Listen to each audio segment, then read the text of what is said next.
So you're charged with unlawful carrying of a weapon. You were facing up to a year in jail and or a $4,000 fine. On February 5th, 2025. Right off the bat, we've got a 17-year-old pulling a gun to defend his brothers from a guy with a knife. Sounds heroic, right? But here's the twist. Texas law says he's too young to even have that gun. So is this self-defense or unlawful carry? Let's break it down. The officer responded to a suspicious person with a weapon on 5900 Gulf Freeway. The officer made contact with the defendant, who was 17 years old. The defendant advised he was inside Jack in a Box while brothers were selling waters outside. The defendant saw a male rushing at his brothers with a knife, pulled out his gun, and pointed it at the male while telling his brothers to run. The officer performed a search on the defendant, locating a 9mm Glock 19, and the defendant advised he bought the gun from a friend for $150. I mean, Yes, Judge. In this case, the officer was going off the fact that he performed the search because he indicated there was a firearm. So he's going to the defense of others. Yes, Judge. It's another person. And it's just the way this is pled is because he's underage. He's below the age of 21. That's the way it's pled, Your Honor. You hear this? Whoa. Judge just dropped a major legal nuke, pulling out not one, not two, but 3 court rulings declaring this kind of charge unconstitutional. That's what we call a legal smackdown. But does that mean this teen walks free? Stay tuned.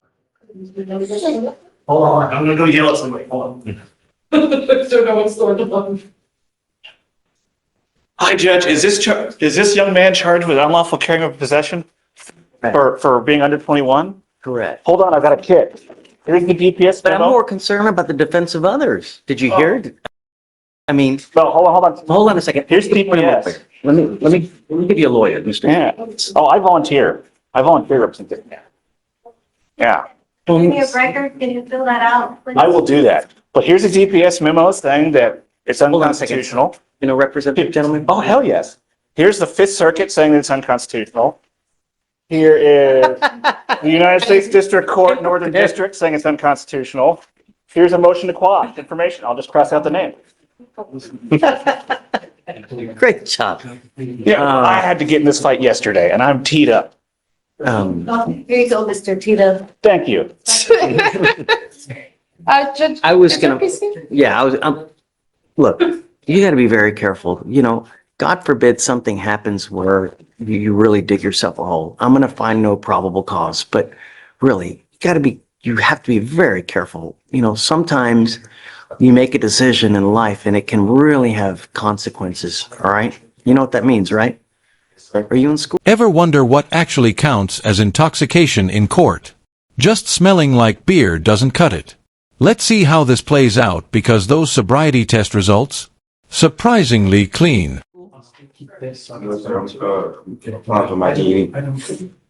It all starts with school, man. You got to get back into school. This is not a good way to go through life at 17.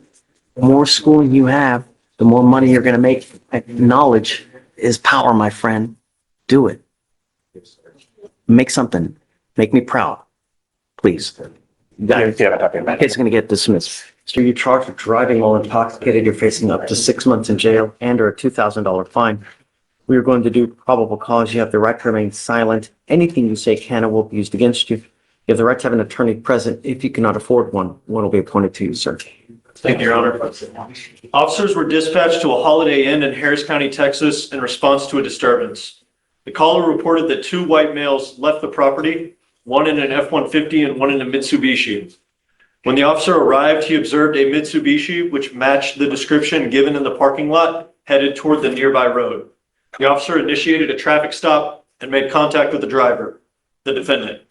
Officer asked the defendant if he was involved in a physical disturbance, and the defendant stated yes, that him and another individual got into a physical fight, and that he got into his car to separate himself and calm down. The defendant stated he was headed toward a gas station when he was stopped by the officer. While speaking to the defendant, the officer observed an odor of alcoholic beverage, glossy eyes, and slurred speech. The defendant admitted to drinking 2 beers, and standard field sobriety tests were conducted. A 6 out of 6 on the HGN, a 0 out of 8 on the walk and turn, a 0 out of 4 on the one-leg stand. The DIC was read and the defendant consented to a breath test. The results were a .103 and a .113. Judge, I'm going to say no probable cause here What's because he doing wrong? say, He's like trying to get away from him. He's like doing the right thing. You know? and probable cause doesn't exist. He's 0 for 6 on the walk and turn, 0 and 6 on the one leg stand. There is no law in Texas that a person cannot drink. Just because he smelled alcohol does not mean the person is intoxicated. Do we have anything that he's doing, you know? Tell me what led them to him. Yes, sir. So what led to the investigation was a caller who reported the disturbance. The officer arrived and he observed a car which matched the description that the So caller that would be gave. like me calling and saying, hey, this guy did this over there. The cops go, no. I mean, theoretically, would be anyone could make. I will kill you all. That phrase alone is terrifying. But here's the legal kicker. If it wasn't clearly directed at a specific person, can it still be considered a terroristic threat?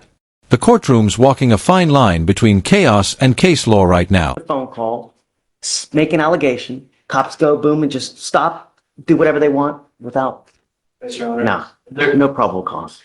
Thank you, Judge. Be careful, man. There's a lot of haters out there. Don't let them get you, you know?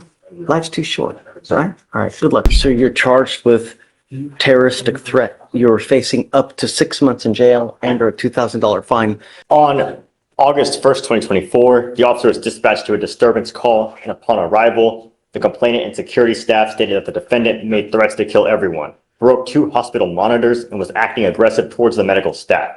The complainant stated the medical staff became scared since the defendant stated, "I will kill you all." The complainant stated she was scared for her life since she did not know what the defendant would do next at that moment. That doesn't sound right, because I didn't do that. Give you a lawyer and we can go through this with the lawyer. So did he direct it at a person? Is he directing at the entire world? What? The statement was only made that, "I will kill you all." And it says the complainant stated the medical staff became scared, and the statement was that, "I will kill you all." That's all we have from the DIMS, Your Honor. And then furthermore, the complainant did state she was the only one at the hospital at the time of the officer's arrival, since the rest of the medical staff had gone through a shift change and she was the only one there. So it's not exactly clear who was there when the statement was made. He just said, "I will kill you all." All right, so who's it directed to? Just, I don't even know if that happened.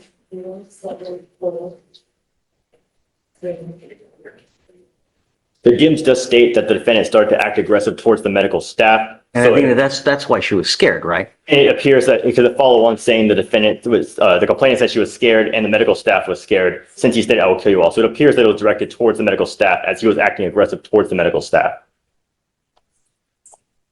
It appears. Because there's just A hunch. there's two distinct sentences, Your Honor, where he acted aggressive towards the medical staff and the complainant stated the medical staff became scared since the defendant stated, "I will kill you all." I thought he did time for that too. Mr. Mickish, I'm going to find that there's no probable cause to go forward with your case, but you need to be careful. Yeah.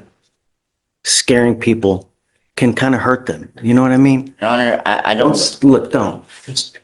Mr. Mickish, patience goes a long way. Yeah. You know, when you get upset and when you lose control, that's why we have so many people in jail, because they lose control, they do whatever they want to do,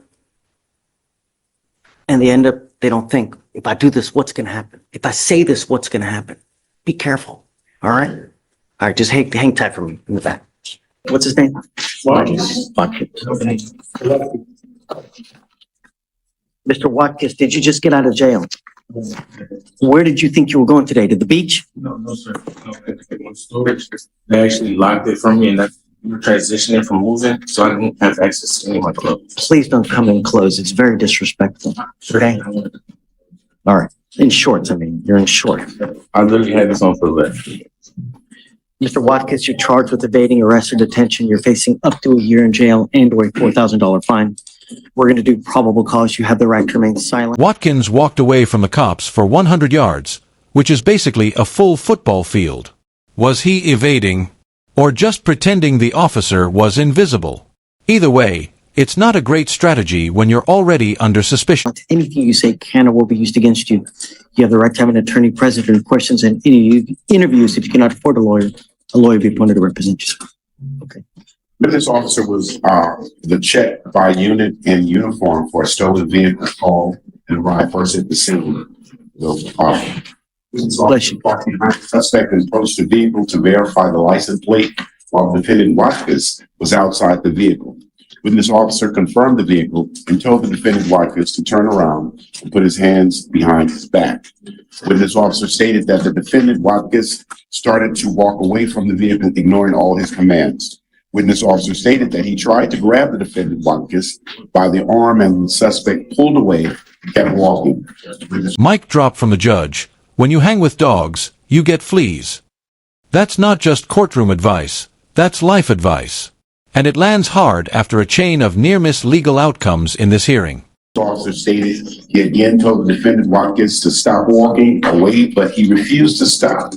Witness officer stated that the suspect walked an estimate of approximately 100 yards and stopped because he saw the other unit arrive at the scene. What? Said that he began to walk away, what he's saying basically, and he was continuing to walk about 100 yards, but another officer, right. What was he doing wrong? This was a stop for a stolen vehicle. Right. That he was outside. Apparently looks like. But was he inside the vehicle at any time? Watkins.